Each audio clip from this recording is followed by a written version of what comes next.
خواتین و حضرات، یہ ویڈیو کویسچن کی طرف چلتے ہیں اور پہلا سوال کیا ہے مفتی صاحب سے، ہمارے ملک کے ممتاز دانشور ہیں، ممتاز وکیل ہیں، محترم اعتزاز احسن صاحب. ذرا سوال دکھائیے گا. یہ علماء سے پوچھا جائے کہ کیا وجہ ہے کہ گزشتہ 700-800 سال شاید 1000 سال جتنی دریافتیں یا ایجادات ہوئیں، جتنی بھی بجلی کی ہوئی، ریلوے انجن کی ہوئی، سائیکل کی ہوئی، موٹر سائیکل کی ہوئی، موٹر کار کی ہوئی، ہوائی جہاز کی ہوئی، جتنی ایجاداتیں ہوئی ہیں ان میں سے کوئی ایک بھی کیوں کسی مسلمان سے منسوب نہیں ہے؟ مفتی صاحب بہت اچھا سوال. ہم دنیا کو دیتے تھے، اب ہم دنیا سے لیتے ہیں.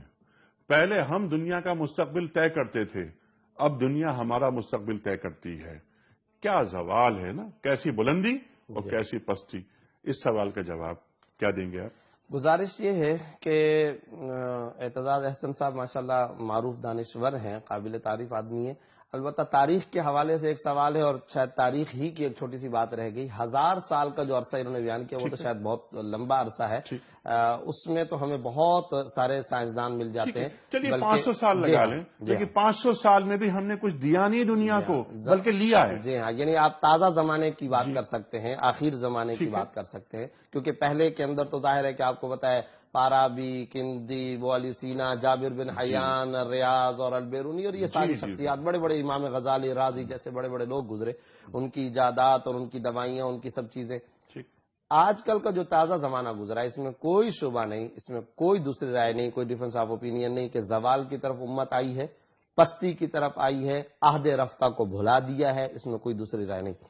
لیکن اس سلسلے میں 2 گزارشات کرنا چاہتا ہوں بہت ہی مختصراً. پہلی گزارش، اس وقت جو دنیا کے اندر جتنی ایجادات ہیں نا، علامہ سید سلیمان ندوی رحمۃ اللہ علیہ کے الفاظ اگر سامنے رکھے جائیں تو وہ فرماتے ہیں یہ انسانیت کا مشترکہ ورثہ ہے. اس کو کسی ایک ملت یا کسی ایک مذہب کے ماننے والوں کی طرف آپ ہرگز منسوب نہیں کر سکتے.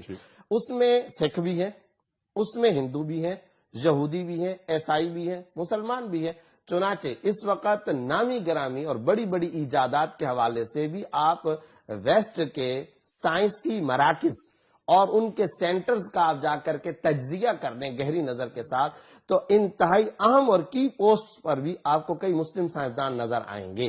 اور کسی بھی چیز کی ایجاد کے دوران اس کی انگریڈینٹس، اس کے اجزاء ترکیبیہ کے دوران انتہائی کٹ آف دی پوائنٹ کے جو مراحل آتے ہیں، انتہائی اہم ترین، امپورٹنٹ ترین جو مراحل آتے ہیں، اس میں دیگر اقوام اور دیگر مذاہب کے ماننے والوں کا بھی بھرپور کردار ہوتا ہے. اس لیے منصفانہ تجزیہ یہ ہے کہ یہ انسانیت کا مشترکہ ورثہ ہے.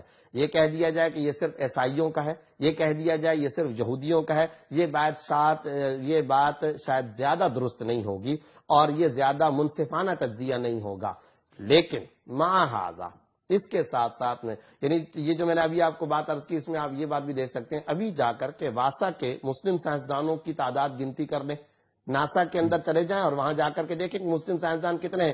مجمع الفقہ الاسلامی جدہ جو پوری دنیا کا ایک ایسا ادارہ ہے جو جدید فقہی مسائل کو حل کرتا ہے، OIC کے ماتحت ہے، جس کا ہیڈ کوارٹر دفتر جدہ کے اندر ہے، وہاں واسا کے، ناسا کے مسلم سائنسدانوں کے لمبے لمبے سوالات آتے ہیں اور اس کے اوپر تمام دنیا کے اسکالرز بیٹھ کر کے غور کرتے ہیں. فضا کے اندر روزے کا مسئلہ کیا ہوگا، نماز کا مسئلہ کیا ہوگا، وضو کا مسئلہ کیا ہوگا، بے شمار مسائل. تو آخر وہ وہاں پر کام کر رہے ہیں، اپنا ایک بہت بڑا ان کا وہ پارٹیسپیٹ کر رہے ہیں اور بہت بڑا ان کا کردار ہے.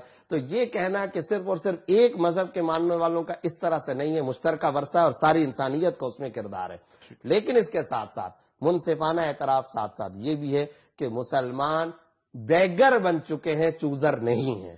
مسلمان آج متاثر ہو چکے ہیں، مؤثر نہیں ہیں. مسلمان آج شکار ہو چکے ہیں، شکاری نہیں ہیں. مسلمان آج خادم، دم چھلا، سابقہ، لاحق بن چکے ہیں، مخدوم نہیں ہیں. مسلمانوں کے پاس لیڈنگ پاور نہیں ہے، تسخیر کائنات نہیں ہے. فاروقی افواج نے قرطبہ، قسطنطنیہ، ایران کے جزیرے، افغانستان کے پہاڑ اور ریگزار، آپ کے دمشق، کوفہ، بغداد، عراق، آپ کے ہسپانیہ تک، الغرناطہ، الحمرہ تک کے مراکز، نظام کے مراکز، یہ سارے کے سارے وہ مراکز تھے۔ میں نے دمشق کے اندر جامعہ اموی کے صحن کے اندر وہ کمرے بھی دیکھے ہیں جن کمروں کے اندر امام غزالی رحمۃ اللہ علیہ نے بیٹھ کر کے وہ کتابیں لکھی جن کی آج ٹرانسلیشن آکسفورڈ کے اندر پڑھائی جا رہی ہے۔ میں نے اپنی آنکھوں سے جا کر اس کمرے کے اندر وقت گزارا، اور وہاں مقبرہ بھی میں نے فارابی کا جا کر کے دیکھا، کندی کا دیکھا، ان لوگوں کے پاس، لیکن ہم نے ان فلاسفر کو چھوڑا۔ اس میں ایک بہت بڑی خرابی نظام تعلیم کی ہے۔ نظام تعلیم کے حوالے سے میں اس کو مورد الزام ٹھہراتا ہوں کہ جو مسلمانوں نے جو نظام تعلیم اختیار کیا، اس کے اندر جو سب سے بڑی غلطی ہوئی ہے، آپ اس سے اتفاق کریں کہ وہ ہے امت مسلمہ کے اندر نظام تعلیم کے حوالے سے دوئیت، ثانویت۔ یہ جو ثانویت کا معاملہ آیا، دوئیت کا معاملہ ہے کہ دوہرے نظام تعلیم کا، کہ دینی نظام کو الگ کر دیا گیا، دنیاوی نظام تعلیم کو الگ کر دیا گیا، قرآن و سنت کے اندر اس کی کوئی نظیر اور مثال موجود نہیں ہے۔ اعتراف کرنا چاہیے آج مکھن امت مسلمہ کا، مسلمانوں کی کریم، مسلمانوں کے شہد دماغ تقسیم ہو چکے ہیں۔ کچھ مدارس کی طرف چلے گئے اور کچھ مدارس اور خانقاہوں سے ہٹ کر کالج اور یونیورسٹی کی طرف چلے گئے۔ خلیج بھی پیدا ہو گئی، وہ ان کو سمجھتے ہیں نعوذ باللہ ثم نعوذ باللہ ملحد، وہ ان کو سمجھتے ہیں انتہا پسند اور پرانے زمانے کے لوگ، مسٹر اور ملا کی تفریق۔ اور یہ جو علیحدہ علیحدہ معاملہ ہوا، یہ جو خلیجیں بٹی ہیں، شہد دماغ تقسیم ہو گئے، بکھر کر کے رہ گیا۔ میں دونوں طرف کے لوگوں کو اعتراف کرنے کے ساتھ حقیقی انصاف کا تجزیہ کرنا چاہیے، ادھر بھی قصور ادھر بھی قصور ہے۔ وہ کیسے؟ اس طرف کا معاملہ کیا ہے؟ انتہائی شہد دماغ، اعلیٰ ترین قرآن و حدیث کے رموز جانتا ہے، شاندار قسم کی علمی تحقیقات اور نکات قرآنیہ سے واقف ہے، لیکن ایک حجام کے شیشے کے دروازے پر پش اور پل لکھا ہوا ہوتا ہے تو اس کو وہ بھی نہیں پتا ہوتا کہ اس کو کھینچنا ہے یا اس کو آگے دبانا ہے۔ اس کو یہ تک پتا نہیں ہوتا کہ میرے پاس اس وقت جو لیٹر آیا ہے یہ گیس یا بجلی کا جو بل اس میں لکھا ہوا کیا ہے، یہ جو اس وقت میرے پاس خط آیا ہے یہ میری گرفتاری کا چالان ہے یا ایوارڈ کی خوشخبری ہے، وہ یہ تک نہیں پڑھ سکتا ہے۔ اس طرف یہ کمزوری، لیکن معذرت کے ساتھ جب میں اس حلقے کی خرابی کمزوری بیان کر رہا ہوں تو پھر انیق صاحب آپ کو اعتراف کرنا ہوگا۔ دوسری طرف صورتحال یہ ہے کہ دعائے قنوت تک سے ہمارے لوگ واقف نہیں ہیں، سورہ اخلاص تک سے واقف نہیں ہیں، غسل کے بنیادی فرائض تک سے واقف نہیں ہیں، اسلام کے بنیادی ارکان تک سے واقف نہیں ہیں۔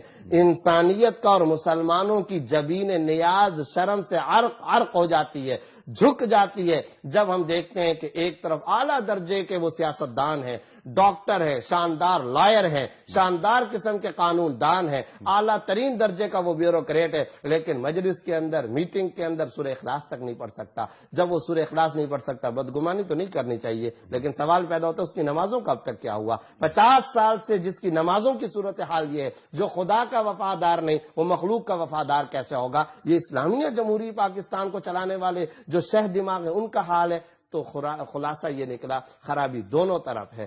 اگر خانقاہ اور کالج کو ملا دیا جائے، مسجد اور یونیورسٹی کو ملا دیا جائے تو مسجد نبوی کا خوشگوار نمونہ انقلاب اور جھلکیاں آپ کو نظر آئیں گی، سیدنا فاروق اعظم رضی اللہ تعالیٰ عنہ کے بنائے ہوئے مراکز کی جھلکیاں آپ کو نظر آئیں گی۔ آپ کو غرناطہ، حمرہ اور آپ کو مدینہ اور آپ کو انڈیا اور اس کے علاوہ مصر کی ازہر یونیورسٹی کے نمونے نظر آئیں گے۔ اور پھر یہ ایجادات تو چھوٹی سی بات ہے، مسلمان اقبال کے الفاظ کے مطابق سورج کی گزرگاہوں، چاند اور سیاروں کے ستاروں کی گزرگاہوں، ان کی تحقیق کریں گے۔ ماضی کے اندر فلکیات کے حوالے سے مسلمانوں کی بڑی خدمات، سائنس اور ٹیکنالوجی کے حوالے سے بڑی خدمات کیا جا سکتا ہے، مگر شہد دماغ اور لیڈنگ پاور نظر ثانی کریں اور قوم کے نوجوانوں کو صحیح، حقیقی، مؤثر، تسخیر کائنات والا نظام تعلیم دے، قرآن کے الفاظ کے مطابق، وہ کہ جس میں تم داعی کا کردار ادا کرو، مبلغ دین،